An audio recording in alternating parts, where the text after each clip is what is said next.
have a confession to make. I've been thinking about making more videos, but not just random videos about nothing, videos that actually feel like something that I would have made, that sound like me, that look like, my style. Ones where I'm talking to the camera, or editing how I like, or showing little moments of my life that I want to share. Just anything that feels like something that I would have made and that I'm passionate in. The thing is though, the second I start putting even a little bit of thought into that, I'm hit with this deep and overwhelming sense of embarrassment and dread. And it's not because I don't want to make videos. I think it's because I do. It's a very specific, deep type of embarrassment. It's the embarrassment of being seen trying to do something that I might not be good at, The thought of being seen attempting something before I know it's good terrifies me. The thought of having to be perceived and people maybe judging what I'm doing. The embarrassment comes from giving a damn about something before somebody gives me permission to. So I'm making this video to make a video about that itself. Why does creating stuff feel so embarrassing?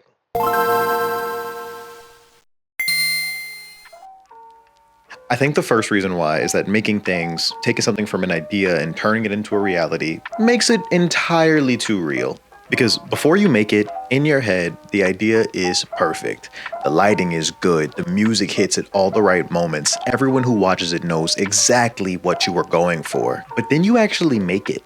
And now your idea has a file name, and now there's a first draft, and a second draft, and a third draft before you go back to the first draft because you realize the first draft was always the best draft, and it just, everything about it becomes entirely too real. And if it's real, that means it can be judged. I also think that making stuff feels so embarrassing because we picture the audience way too early. Before the project is even done, we start thinking about what people might think about it or what they might say or if we're going to be seen as cringe. This could be either people from high school or old friends or current friends or anybody who, for whatever reason, you've convinced yourself is always watching and always judging you. The video hasn't even been rendered or exported yet, and you're screaming at yourself that somebody's going to see it and think it's corny. And to your credit, they might. Somebody might not like it. Somebody might not get it. Somebody might think it's the corniest thing in the universe. But I think that the fear of being seen as cringe makes us forget that the alternative of being cringe is just being nothing.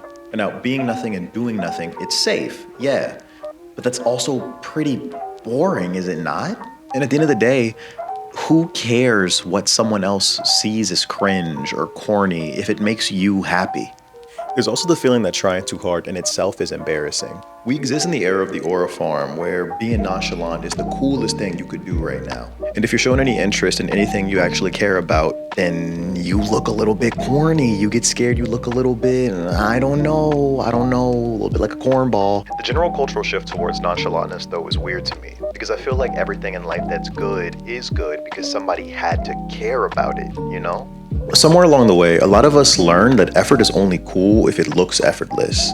You can be smart, you can be creative, you could be talented, you could be anything, but if anybody finds out that you put any effort or thought or care into any of those things, that starts to feel a little bit more vulnerable. And vulnerability is hard. I don't think I want to live a life where the coolest thing I could be is detached from everything. Yet another thing that plays into that embarrassment, I feel like, is the fact that our skills tend to develop a lot slower than our actual taste does. We know what good music sounds like, we know what good editing looks like, we know what watching a good movie feels like. So whenever you're trying to make your own thing, you can instantly see the gap between what you pictured in your head and then what actually came to be.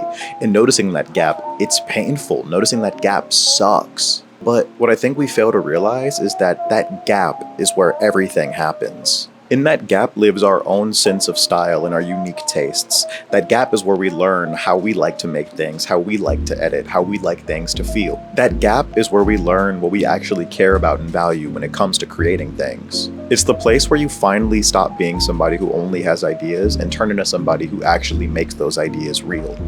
And maybe the real reason making stuff feels so embarrassing is because it's a confession. Everything you create is basically you exclaiming to the world, hey, look at this is what I care about.